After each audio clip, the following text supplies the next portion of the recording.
여러분, 레위기를 저희들이 지금 살피면서 우리 마음 가운데에 자리하는 건 오직 하나죠. 예배입니다. 예배. 제가 여러분들과 지금 4주, 이제 오늘 5주째 계속 공부하는 것은 다른 게 아니라 예배.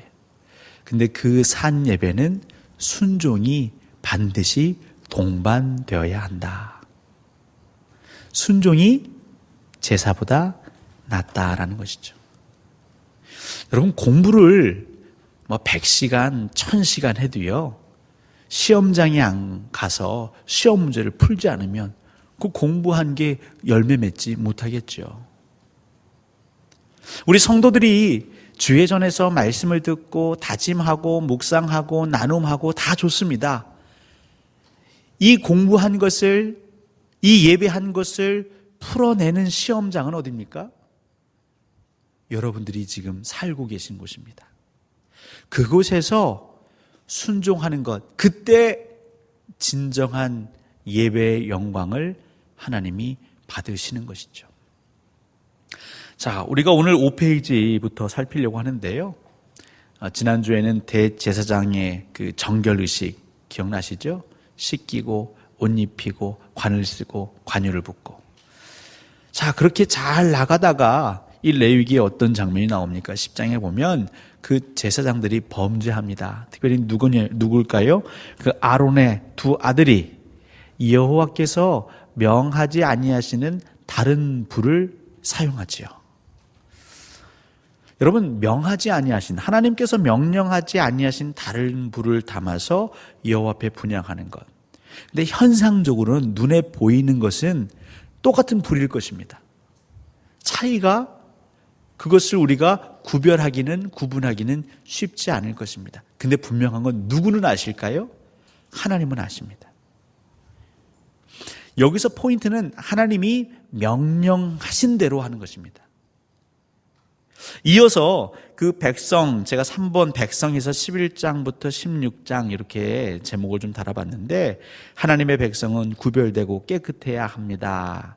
그래서 음식, 몸, 옷, 집, 접촉 이렇게 달아놨죠. 레위기를 읽다 보면, 아니 이건 왜 정하고 왜 이건 부정한 음식일까? 왜 내 피부에 병이 걸리면 이런 식으로 정결하게 해야 할까? 왜 우술초로 흐르는 물로 나를 씻어야 할까? 여러 가지 질문도 의문도 생깁니다. 물론 그것 하나하나 의미를 따져보는 것도 중요하겠지만, 우리가 좀 더 넓은 시각에서 무엇을 바라봐야 하냐면, 이 정결하게 하는 데 있어서 이 방법대로 하면 좋다라는 게 아니라 더 큰 의미에서는 하나님이 시키는 대로 살아갈 때 비로소 정결해진다라는 겁니다. 거추장스럽고 좀 복잡하고 쉽지 않은 과정.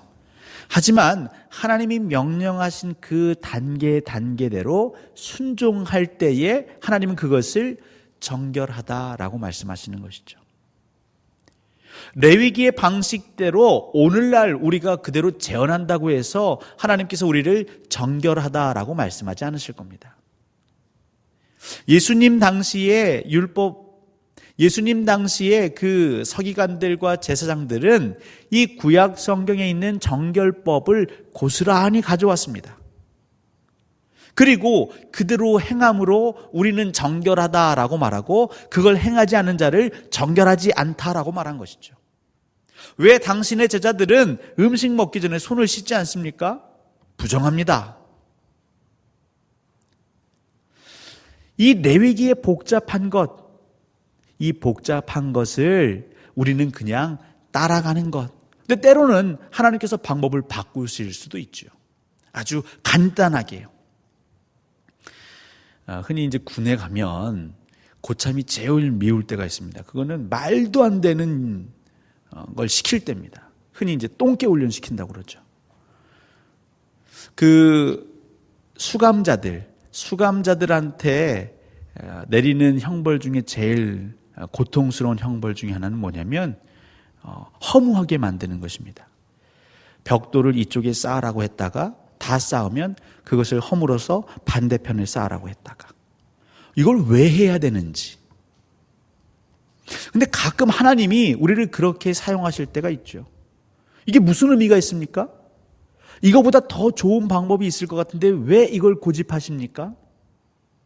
근데 그 순간에 하나님을 믿고 그 방법을 마음에 품고 따라가는 것, 여러분 그게 정결의 비결입니다. 누가 생각나십니까? 나만 장군이 생각나지 않으십니까? 나만 장군이 문둥병에 걸렸죠. 근데 자기가 또 그 하인이 말합니다. 저 이스라엘에 가면 용한 자가 있답니다. 장군의 병을 나을 수 있습니다. 그래서 이 장군이, 나만 장군이 왕에게 말했더니 왕이 친히 친서를 이스라엘 왕에게 보내지 않습니까? 내 신복, 정말 나의 오른팔과 같은 나만이 가니 잘 환대해 주시오. 꼭 나을 수 있도록 힘써 주시오.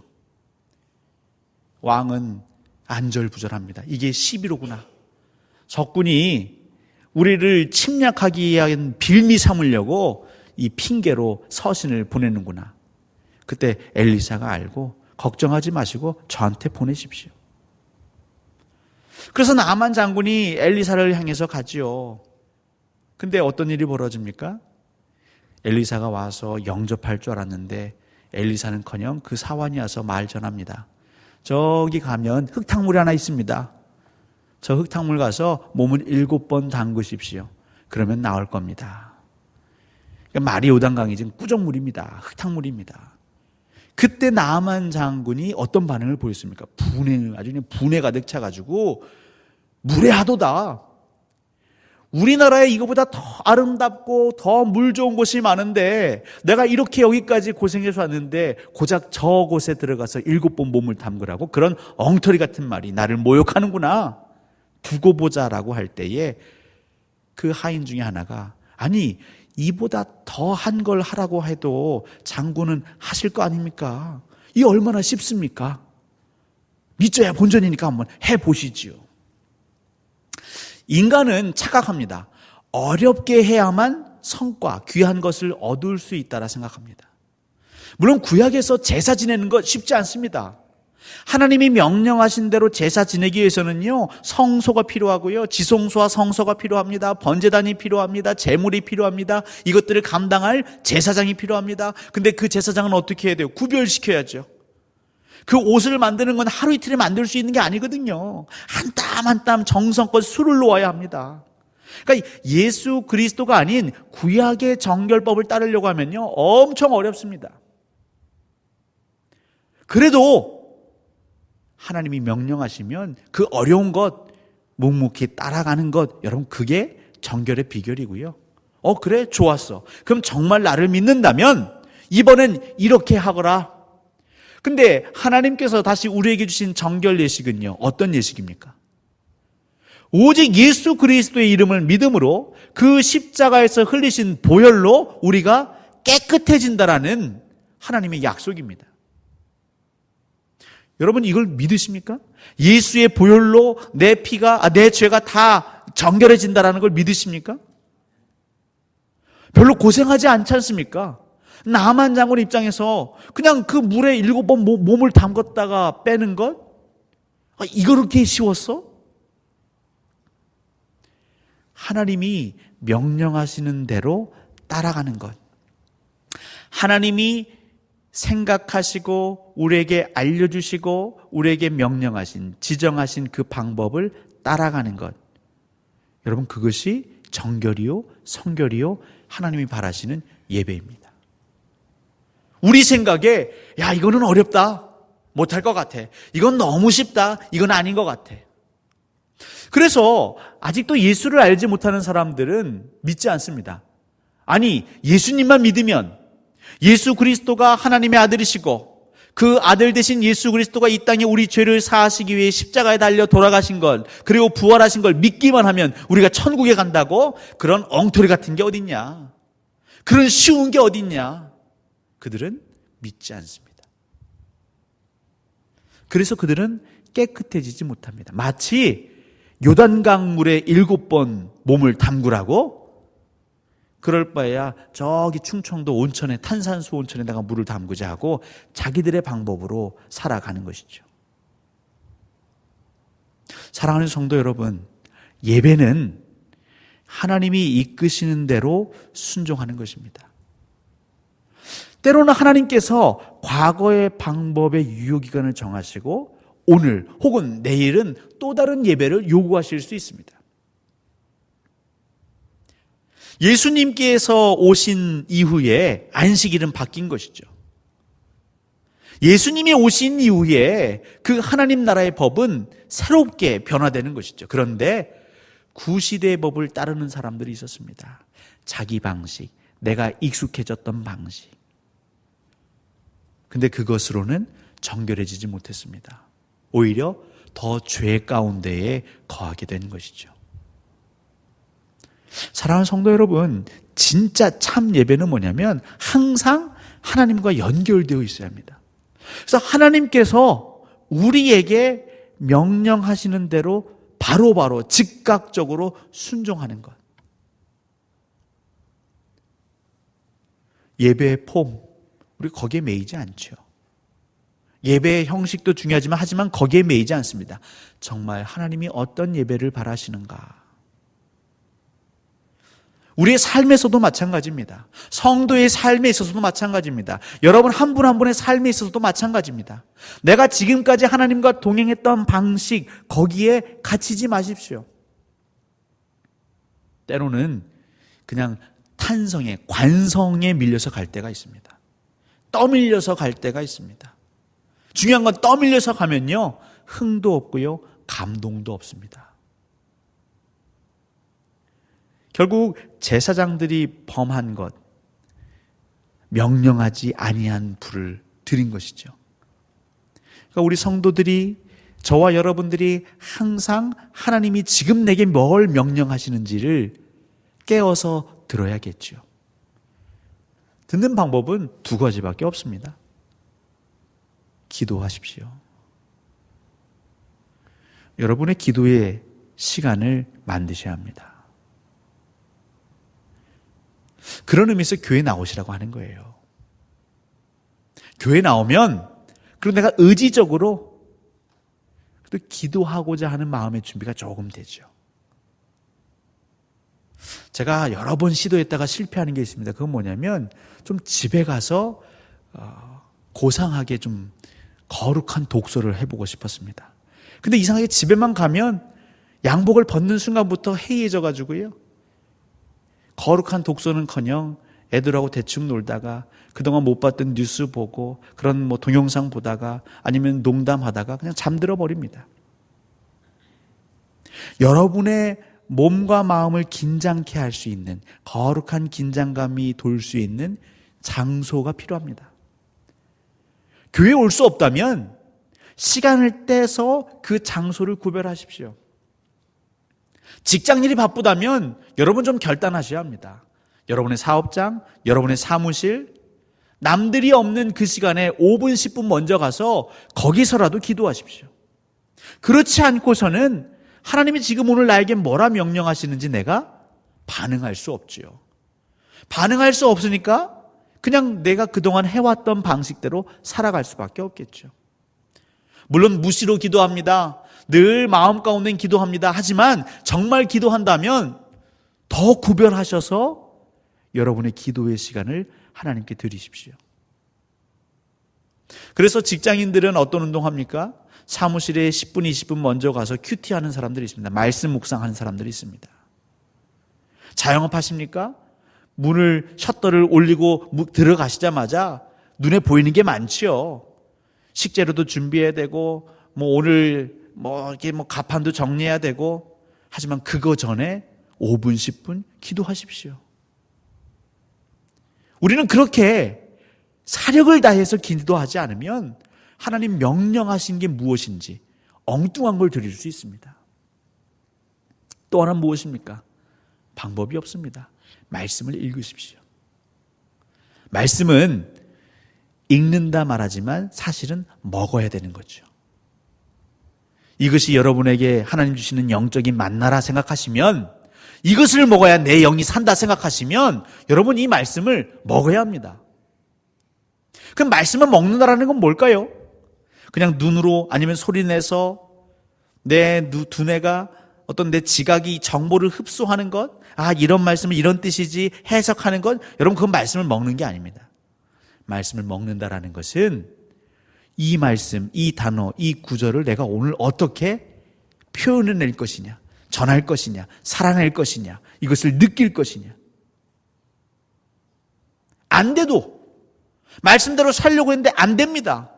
오히려 안 좋은 것이 내게, 안 좋은 반응이 내게 돌아오는지 할지라도 그 말씀대로 살아보려고 애쓰는 것이 먹는 거죠.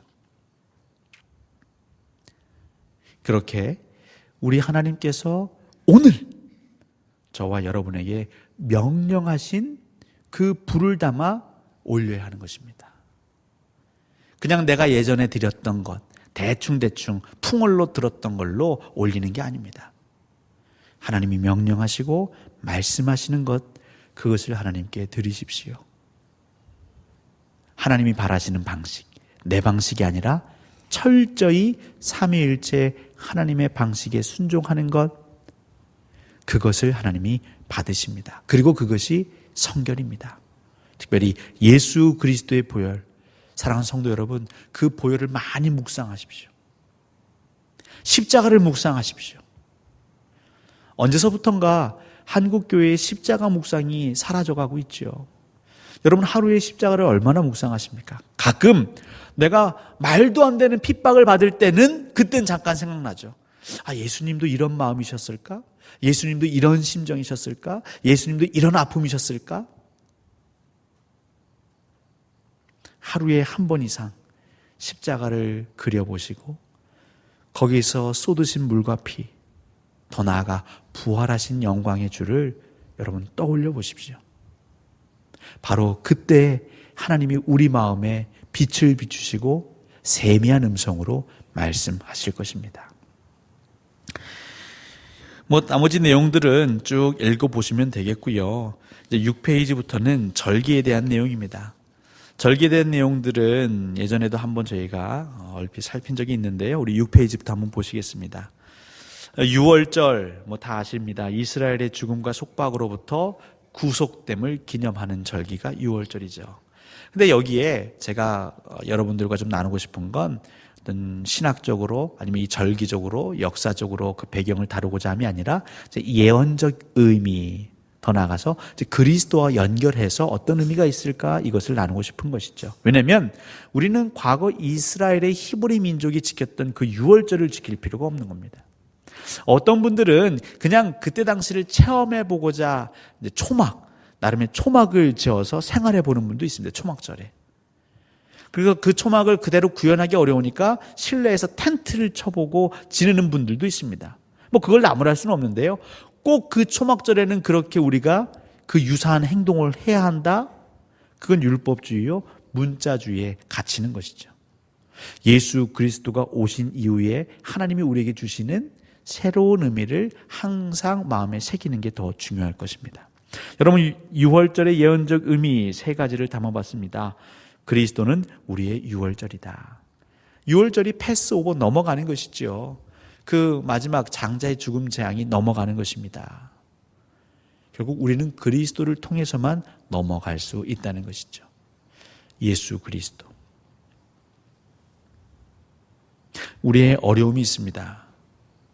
질병의 어려움, 경제적인 어려움, 관계의 어려움, 직장에서의 어려움, 수많은 어려움이 있습니다. 물론 세상에서 당하는 어려움은 세상적으로 또 우리의 어떤 사회의 통념상 그 약속을 가지고 풀어갈 필요도 있죠.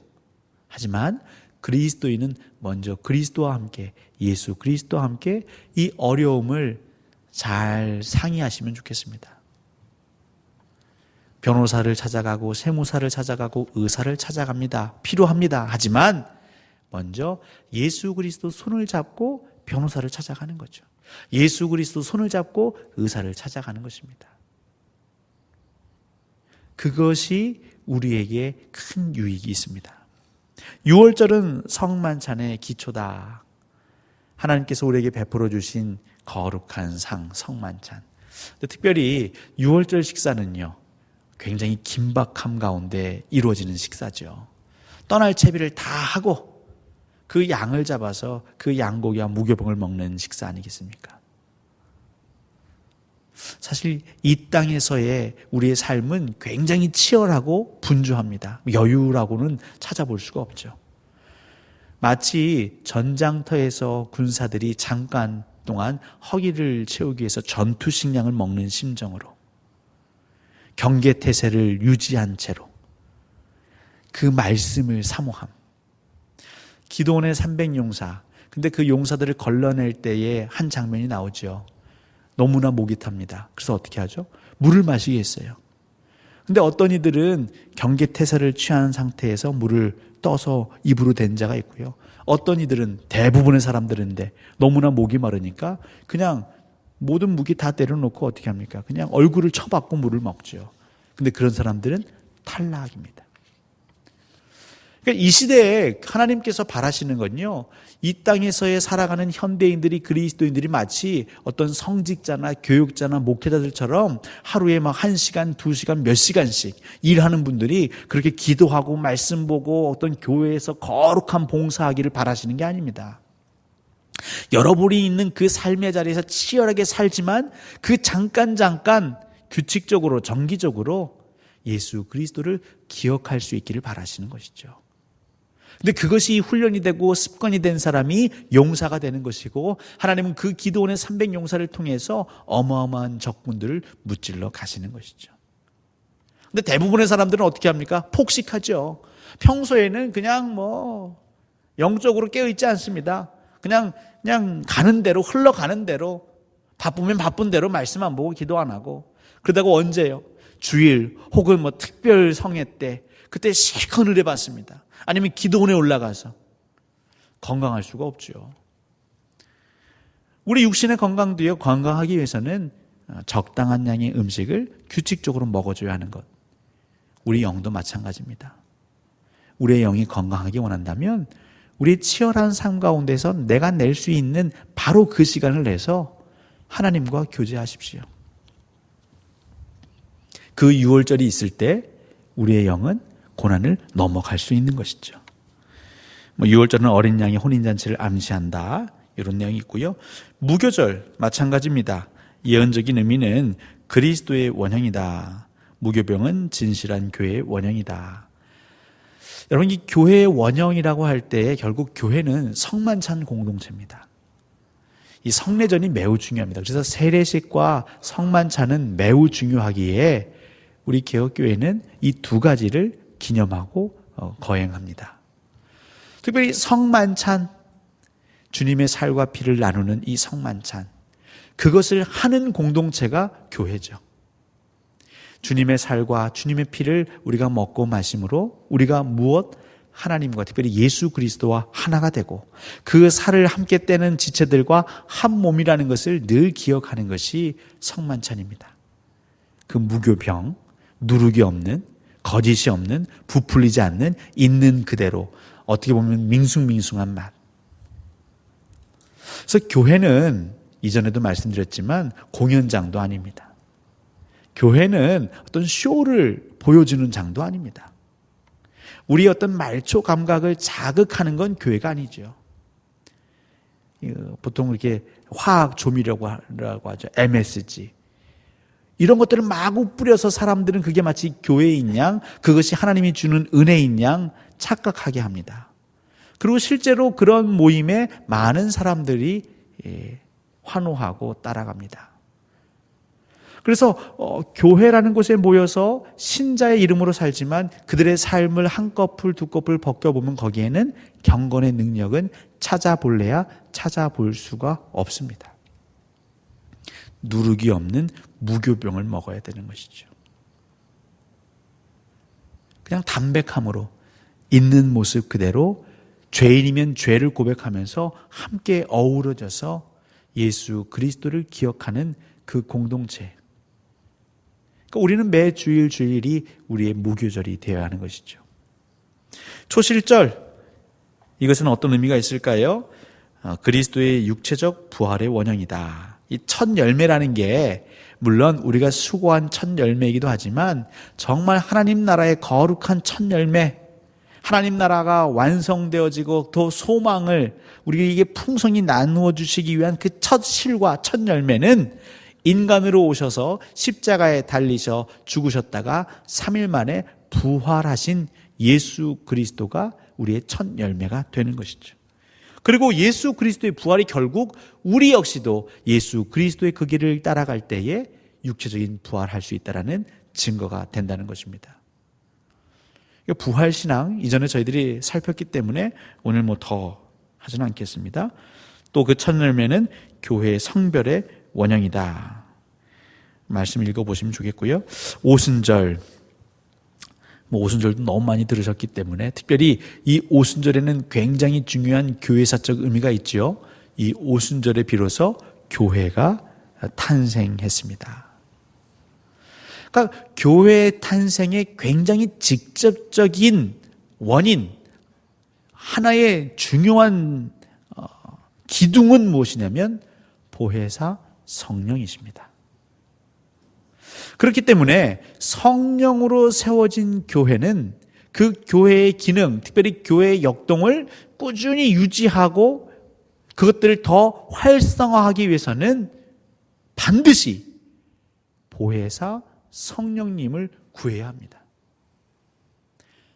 그러니까 한국 교회는 그냥 순복음 교회가 좀 거기에 특화되어 있죠. 그래서 순복음 교인들이 구하는 성령, 그것이 성령을 다 아우르지 못합니다. 하나의 한 부분을 부각시키고 강조하는 면이 없지 않아 있는데요. 그렇다고 해서 그들이 너무 요란스럽다고 해서 우리는 성령에 대해서는 조금 다친 마음으로 접하면 안 되겠습니다. 교회가 역동이 일어나려면 정말 교회담을 회복하기 위해서는 보혜사 성령님이 반드시 우리와 함께 하셔야 합니다. 근데 이 보혜사 성령님은 인격이십니다. 그러니까 우리 하나님이 인격적이신 것처럼 이 보혜사 성령님도 인격적으로 우리 가운데 임하십니다. 자, 인격적이라는 게 뭐냐? 이 관계성이 있다는 거죠. 관계성. 사람도 저 사람이 나를 보는 눈빛이 달라요. 얼굴빛이 달라요. 그러면 괜히 서먹해집니다. 그리고 거리가 점점점 멀어집니다. 마주 앉아도 할 얘기가 별로 없습니다. 근데 그렇게 시간이 좀 더 흘러버리면요, 남이나 다를 바 없지요. 그게 인격성입니다. 그러니까 우리가 성령을 구하지 않으면 성령님 오시옵소서, 우리 가운데 함께 하시옵소서, 성령님을 기다리고 사모하고 구하지 않으면 죄송한 표현일지 모르겠지만 흔한 말로 성령님 삐지십니다. 니네 말고도 나 오라는 데 많아.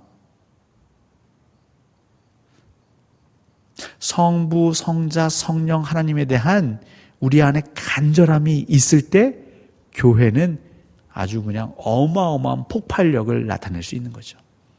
하나님 임재하지 않으셔도 우리 오늘 하루 예배 드리면 되는 것 아니냐? 여러분, 그 정도의 어떤 아니란 생각으로 신앙, 예배, 믿음 생활하면요, 나중에 큰 코 다칩니다. 그게 뭐냐면 아론의 두 아들처럼 되는 거죠. 나는 평생을 예배한 줄 알았는데 그 심판날 앞에 딱 갔을 때에 그냥 창피는 다 당하는 거죠. 너는 나에게 예배한 적이 없다. 너는 나를 간절히 찾은 적이 없다. 사실 이 앞에서는 저나 여러분이나 우리는 다 떳떳할 수 없을 것 같습니다. 성공을 바라는 사람들, 돈을 바라는 사람들, 그 절실함 이상으로, 병 낫기를 원하는 사람들, 그 절실함 이상으로, 이 억울함이나 이 난처한 문제에서 내가 헤어나기를 원하는 사람들, 그 절실함 이상으로 내가 성부, 성자, 성령을 간절히 지금 부르짖고 찾고 두드리고 있는가?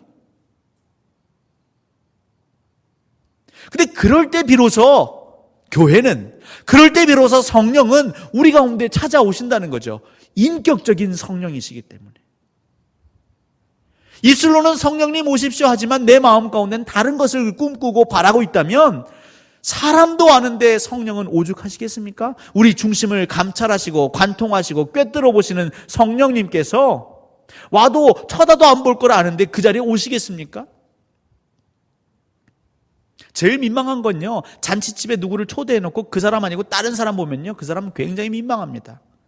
그리고 돌아가서 다시는 오지 않을 겁니다.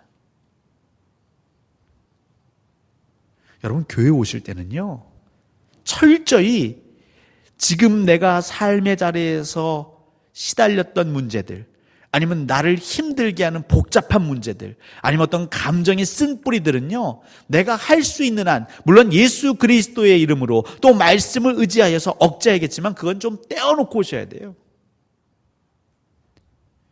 그리고 어떻게 보면 맹목적으로 하나님, 여호와 하나님, 예수 그리스도, 보혜사 성령에 대한 어떤 간절함, 생명을 건 어떤 투철함, 그런 비장함이 묻어 있어야 합니다. 그런데 그럼이 안 보이고 여전히 내 마음에는 딴 생각, 딴 주머니가 있는데 여러분, 하나님 임재하실까요? 빈정상에서 안 오세요.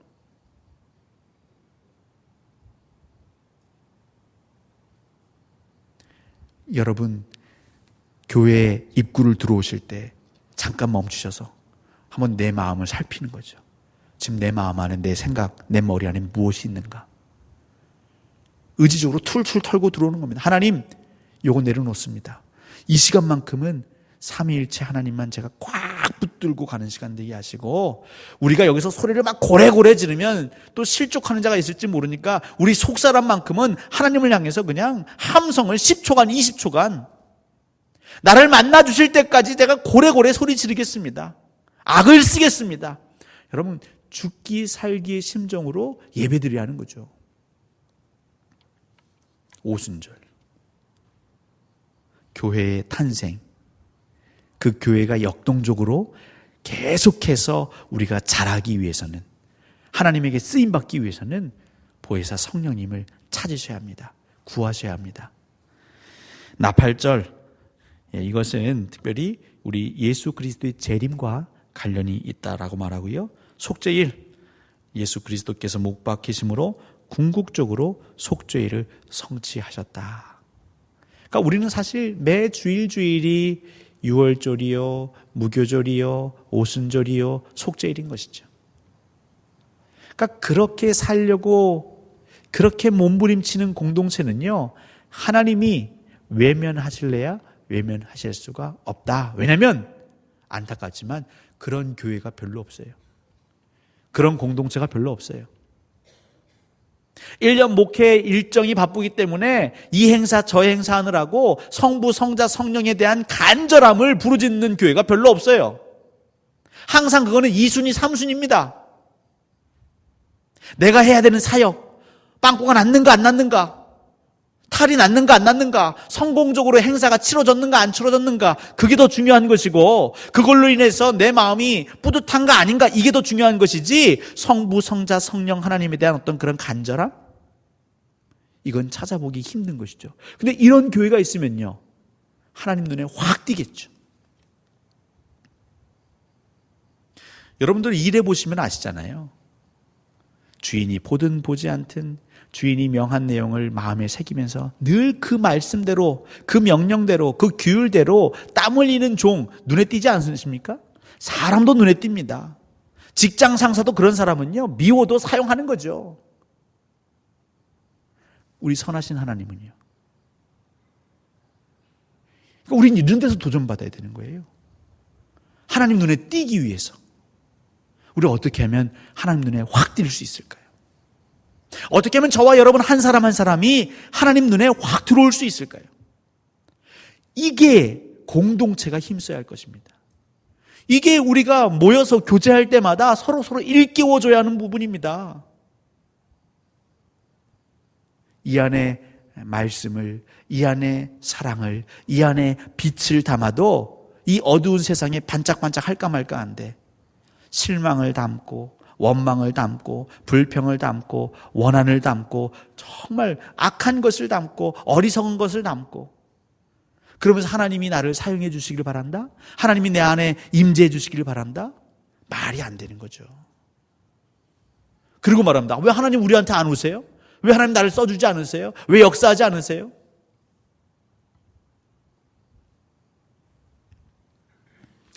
초막절, 우리 그리스도가 천년왕국을 다스릴 때의 평화 번영을 예시한다고 합니다. 사랑하는 성도 여러분, 레위기 기억하십니까? 이스라엘 백성들에게 있어서 율법 하면 굉장히 권위 있는 그 율법은 모세 오경, 토라, 창세기, 출애굽기, 레위기, 민수기, 신명기. 근데 그것을 구조적으로 보자면 레위기는 가장 핵심에 있는 핵이고, 그 레위기를 둘러싸고 있는 내피는 출애굽기와 민수기고, 그리고 그 내피를 둘러싸고 있는 외피가 창세기, 신명기가 된다 말씀드렸습니다.